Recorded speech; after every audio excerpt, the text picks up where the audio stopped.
इस वीडियो में हम देखते हैं गॉस थ्योरम को समझने का प्रयास करते हैं। गॉस थ्योरम जो है आप कैसे याद रखिएगा, तो सबसे पहले हम यहाँ जो लास्ट लिखे इसको आप देखिए कि फा ई जो है वो इक्वल है Q अपॉन 1/ε0 का, अर्थात जो विद्युतीय फ्लक्स होता है वो आवेश का 1/ε0 गुना होता है। तो यही हम गॉस थ्योरम में लिखे हैं कि किसी भी बंद सतह से होकर गुजरने वाला कुल विद्युतीय फ्लक्स जो होता है वो उस पृष्ठ द्वारा घिरे हुए कुल आवेश का 1/ε0 गुना होता है। तो आप केवल अगर इस सिंबल को ध्यान दें कि फाई मतलब हो गया कि आपका इलेक्ट्रिक फ्लक्स हो गया, क्यू जो है वो आपका आवेश हो गया, और वो जो है वो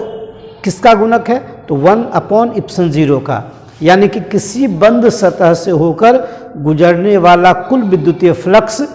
उस पृष्ठ द्वारा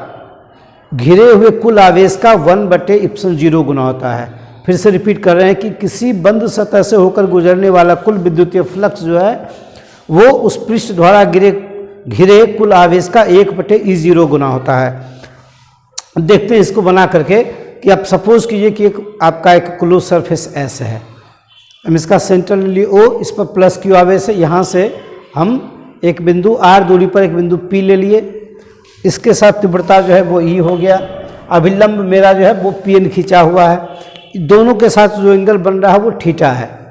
अब देखिए कि लिख दिए कि माना कि किसी बंद सतह से जो है S के भीतर O बिंदु पर प्लस Q आवेश स्थित है, और एक बहुत ही छोटा जो है हम एक क्षेत्र लेते हैं, छोटा क्षेत्र इसलिए हम यहाँ dl लिखा हुआ है कि dA के किसी बिंदु P की O से दूरी हम मान लिए R। अब तीव्रता यहाँ क्या होगा, P बिंदु पर Q आवेश के कारण तीव्रता जो है बिंदु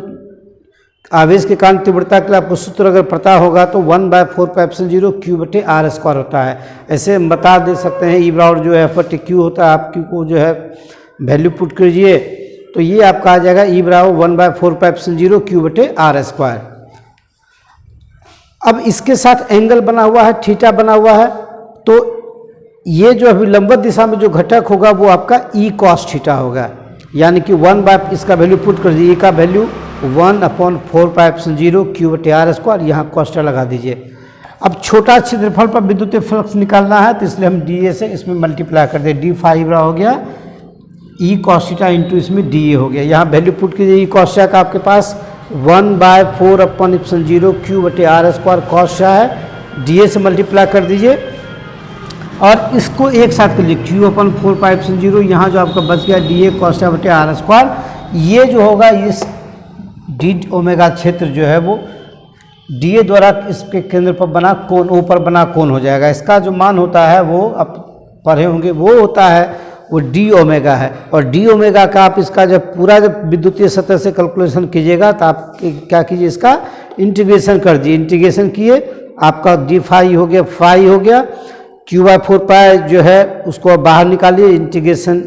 जो है वो डी ओमेगा है, यहाँ ये क्लोज इंटीग्रल साइन का है, और इसका वैल्यू जो होता है वो 4π होता है, 4π कैंसिल आप कर दीजिए तो Q/ε0 हो जाता है, यानी कि कुल जो आवेश है, आवेश जो है वो क्या कहते हैं कि इस जो है 1/E0 गुना होता है आवेश, कुल विद्युत फ्लक्स जो है वो आवेश का 1/E0 गुना होता है। फिर से आप कहीं समझना है तो समझ सकते हैं कि फिर से हम रिपीट करते हैं कि किसी बंद सतह से होकर कुल गुजरने वाला कुल विद्युतीय फ्लक्स जो है उस पृष्ठ द्वारा घिरे हुए कुल आवेश का 1/E0 गुना होता है। आप एक बंद सतह खींच लीजिए, सेंटर इसका हो दीजिए, यहाँ से एक छोटा सा क्षेत्र लीजिए, dA आपका एक छोटा सा क्षेत्र हो गया, और यहाँ से O से R दूरी पर एक बिंदु P ले लिए, ये तीव्रता हो गया, यहाँ आप लंब खींच दिए। अब यहाँ से जो है हम E cos इसका परिमाण निकाल लिया, लंबवत दिशा में परिमाण हो गया, इसका एक तीव्रता होता है E बराबर 1/4πε0 Q/r², वो बिंदु आवेश के कारण ये हो गया E cos थीटा, यहाँ वैल्यू पुट कर दिए 1/4πε0 Q/r², cos थीटा छोटा सतह के लिए निकालना है तो इसमें dA से मल्टीप्लाई कर दिए, और dA cos θ/r², इसका मान जो है वो हो गया आपका डी ओमेगा,